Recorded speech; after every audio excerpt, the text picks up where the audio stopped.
दुर्घटनाग्रस्त गोरु गाड़ी हेल्पर को किसी युवक संघबद्ध आक्रमण पर मृत्यु घटना मृतक घरे पहुंचला विजु जनता दलर राज्यस्तरीय कमिटी मृतक हेले बालेश्वर सदर थाना अंतर्गत अस्तिया अंचल शेख मकंदर मोहम्मद विजु जनता दलर सभापति विरोधी दल नेता नवीन पट्टनायक निर्देश में राज्यसभा सांसद सुलता देव नेतृत्व में एक टीम आज मृतक परिवार को भेटी समवेदना जणाइबा सह आलोचना करिसेंती। टीम रे अछंते पूर्वतन मंत्री प्रफुल्ल सामल ज्योति प्रकाश पाणिग्राही अश्विनी पात्र सेबली पूर्वतन विधायक स्वरूप कुमार दास सुधांशु शेखर परिडा सुकांत नायक एवं भद्रक पौराध्यक्षा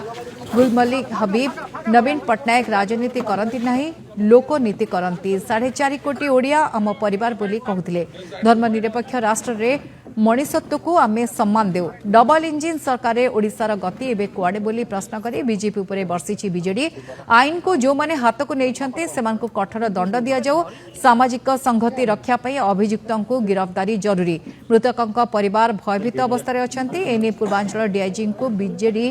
टीम भेटिथिला स्मारक पत्र मध्य प्रदान करथिला भिड़ हिंसा ने पूर्वांचल डीआईजी को स्मारक पत्र प्रदान करा जायछि। दाबी तो निश्चित भाव रखिबु जे आधरे कल्प्रिट अछि दाबी रखिबु ताकू उचित ताकू अरेस्ट करा जाऊ एवं उचित भाव रे ताकू दंड दिया जाऊ एवं ए भली आउरे मध्ये गोटे जिंस जे सर्वेलांस रखा जाऊ जे कोनोसी जगह रे जो भली भाव रे कोनोसी धार्मिक हिंसा न हो आमे एटा को सब बेले करिचो जे दोषी से दंड पाऊ ए भली घृण्य काम ओडिसा भली एरे न हो बोली कि प्रार्थना करबो। जगन्नाथ संस्कृति संगति शिखेछि हमको वसुधैव कुटुंबकम रे हम विश्वास करू ए जिनिस हवा गोटे अत्यंत दुखद कथा म तेणु आशा करबी जे न्याय न्याय मिलू सरकार डबल इंजिन कहते न्याय दियंतु। यही घटना उपरे मु कहबी जे आमे ठीक भाव तार इन्वेस्टिगेशन साइंटिफिकली करूछु जहा अगेंस्ट जेते सब प्रमाण साक्ष्य प्रमाण मिलुची ताको आधार करके ही जहा एक्शन नवा कथा हम नहींछु अन्य प्रमाण भी हम हाथ लागिची आमे